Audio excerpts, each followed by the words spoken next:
மகாநதி அடுத்த வர எபிசோடில் பார்த்திங்க அப்படின்னா இந்த மாதிரி யமுனாவை பற்றி பார்த்தீங்கன்னா நிவீன் கிட்ட நிவீனோட அம்மா பேசிகிட்டு இருக்காங்க. நீங்கள் 2 பேரும் சேர்ந்து வாழ்ந்தால் கூட என் மனசு ஆறிடும், 2 பேருமே சேர்ந்து வாழ மாட்டேறீங்க, அப்புறம் எதுக்கு நீ அவள் கூட இருக்க, டிவோர்ஸ் பண்ணிடு அப்படின்னு சொல்கிறாங்க. டிவோர்ஸ் பண்ணுற அளவுக்குலாம் நான் சீரியஸாக யோசிக்கல, இனிமேல் இந்த பேச்சை எடுக்காதீங்கன்னு சொல்லிட்டு நிவீனும் தெளிவாக சொல்லிடுறாரு.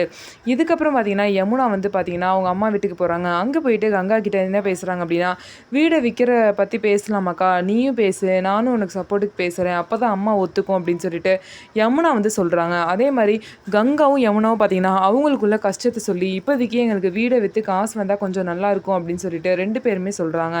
இதனால் பார்த்தீங்க அப்படின்னா சாரதாம்மாவும் சரி நான் யோசிக்கிறேன், காவேரி கிட்ட பேசுகிறேன்னு சொல்கிறாங்க. எதுக்கு எடுத்தாலும் எதுக்குமா காவேரி கிட்ட பேசணும், நீ முடிவு எடுக்க மாட்டியா அப்படின்னு சொல்லிட்டு கங்கா கேட்குறாங்க. எப்படி அவகிட்ட பேசாமல் நான் முடிவு எடுக்க முடியும், நான் அவள்கிட்ட பேசிட்டு சொல்கிறேன்னு சொல்லிட்டு பார்த்தீங்கன்னா காவேரியோட அம்மாவும் சொல்கிறாங்க. அதுக்கப்புறம் பார்த்திங்க அப்படின்னா காவேரி கிட்ட இந்த விஷயத்தை வந்து பேச போகிறாங்க. ஆனால் காவேரி பார்த்திங்கன்னா இந்த விஷயத்துக்கு சுத்தமாக ஒத்துக்கவே மாட்டாங்க. ஏன்னா காவேரிக்கு அவங்க அப்பா ஞாபகமாக இருக்குது இந்த ஒரு வீடு மட்டும்தான், அதை வந்து விற்கிறதுக்கு காவேரி கண்டிப்பாக ஒத்துக்கவே மாட்டாங்க. ஆனால் இந்த கங்காவும் யமுனாவும் பார்த்திங்க அப்படின்னா எதையாவது ஒரு காரணத்தை சொல்லி இந்த வீடை விற்று அதில் வர காசை வாங்கிடணும் அப்படின்னு சொல்லிட்டு பிளானில் இருக்காங்க.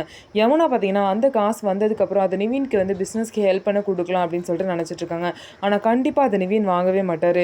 ஸோ இதுக்கப்புறம் என்ன நடக்க போகுது, வீடை விற்றுருவாங்களா என்ன அப்படிங்கிறத வெயிட் பண்ணி பார்ப்போம். நம்ம வீடியோ உங்களுக்கு பிடிச்சிருந்தா நம்ம வீடியோவை லைக் பண்ணிக்கோங்க, மறக்காமல் நம்மளோட சேனலை சப்ஸ்கிரைப் பண்ணிவிட்டு பாருங்கள்.